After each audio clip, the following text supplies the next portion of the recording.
Simulations Publications, Inc., was an influential American publisher of board war games and related magazines, particularly its flagship Strategy and Tactics. In the 1970s and early 1980s, it produced an enormous number of games and introduced innovative practices, changing the course of the wargaming hobby in its bid to take control of the hobby away from then-dominant Avalon Hill. SPI ran out of cash in early 1982 when TSR called in a loan secured by SPI's assets. TSR began selling SPI's inventory in 1982, but later acquired the company's trademarks and copyrights in 1983 and continued a form of the operation until 1987. History. The company was founded in 1969 by James F. Dunnigan to take over publishing Strategy and Tactics, which had been in financial trouble. However, SPI quickly proved that it was primarily a game publisher. Not only did it produce many regular wargame designs,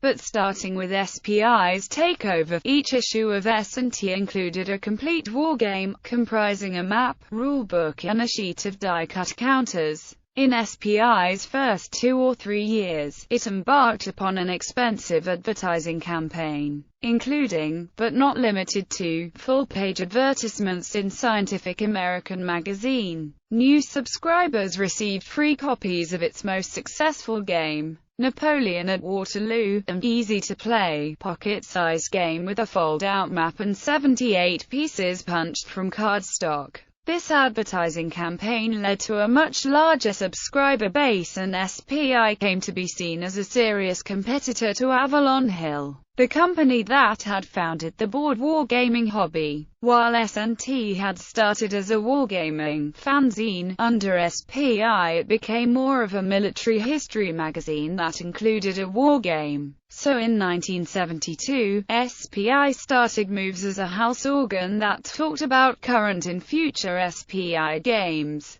including a fair amount of information on SPI's game design process. Like many new wargame companies in the early 70s, early SPI games left a lot to be desired physically. A typical early game came in an envelope with a one-color map and one large folded sheet for the rules. However, SPI quickly set about improving the physical quality of the components with better printing and boxes under the guidance of art director Redmond A. Simonson. In 1973, they introduced a flat plastic box that was molded to be a counter-storage tray with a clear cover. The actual cover of the game was a printed sheet that backed the clear plastic. This allowed SPI to produce the boxes in bulk, as they were identical for each game. The printed sheet provided the cover and could be printed with all the other components of the game. This system became the hallmark of SPI games, and was later emulated by Simulations Canada, whose early games utilized a smaller storage tray, with the cover of the rules booklet doubling as the cover sheet.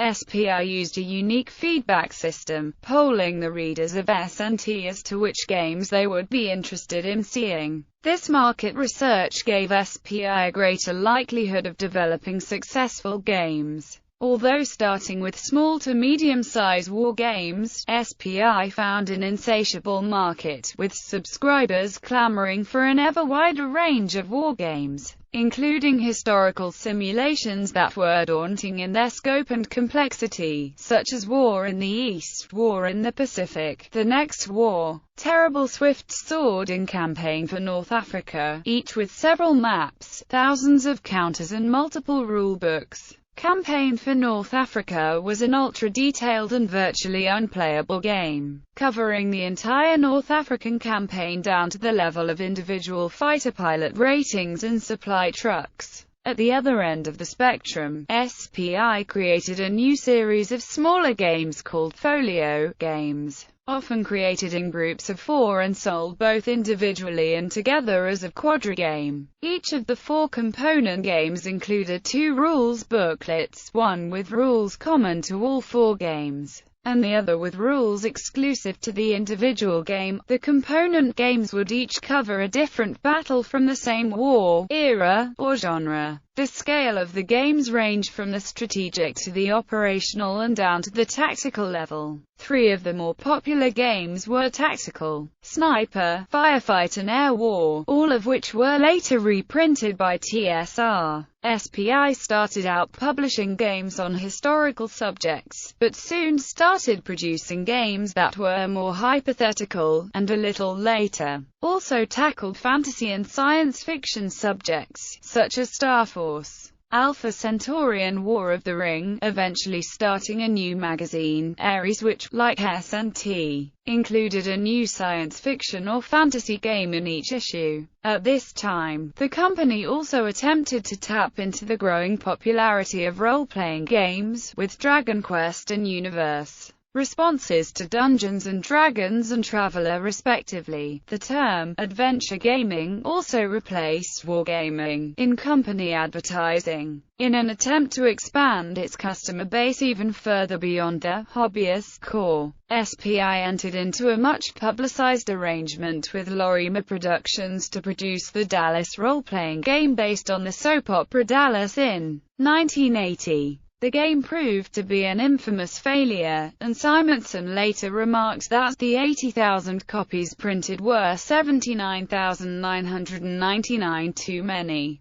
SPI had shopped for venture capital providers to take advantage of the perceived expansion of the gaming market in the late 1970s. When the expected expansion did not deliver higher profits, only higher sales, the money needed to be returned. First efforts led to discussions with Avalon Hill to merge with or acquire SPI, but that did not materialize, partially due to the increasing losses in cash for SPI thanks to the increases in costs from inflation and the decreases in revenue. AR did purchase 5 of SPI's titles, which helped with operational costs. However, more money was needed. SPI negotiated a promissory note loan. The note was guaranteed by SPI's assets. SPI used the cash to pay their venture capitalists, and were broke but happy. However, less than 2 weeks later, TSR called in the note. SPI, with no cash available and no options to get the cash, were forced to give over their inventory stock to TSR in early 1982, and were effectively out of business. TSR originally claimed they acquired SPI, but as that would mean they also would be responsible for their debts, quickly changed that statement. Thus, SPI's assets, but not its debts and liabilities, were acquired by TSR in 1983. TSR refused to honor SPI subscriptions and used the assets, not liabilities, agreement to ignore SPI's debts. This policy alienated many of TSR's potential customers. Avalon Hill hired the majority of ex-SPI staffers to set up Victory Games Incorporated, a wholly owned subsidiary. With the quick collapse of the wargame market in the early 1980s, TSR published fewer and fewer simulation games and eventually all the magazines were discontinued.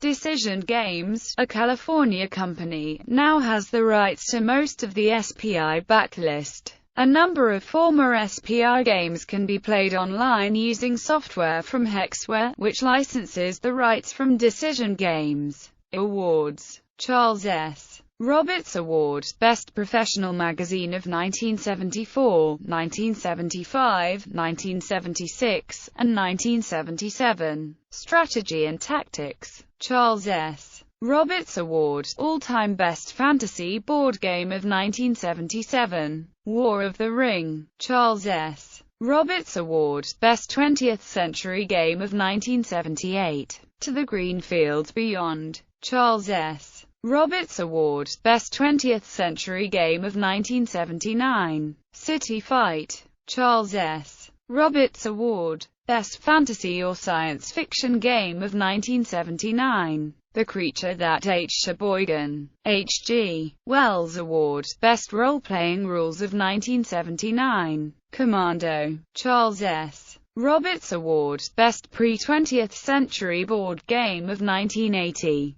Empires of the Middle Ages. H.G. Wells Award. Best Role-Playing Rules of 1980. Dragon Quest. Bibliography. 1977. Wargame Design. The History, Production, and Use of Conflict Simulation Games. 1977. War in the East. The Russo-German Conflict 1941–45.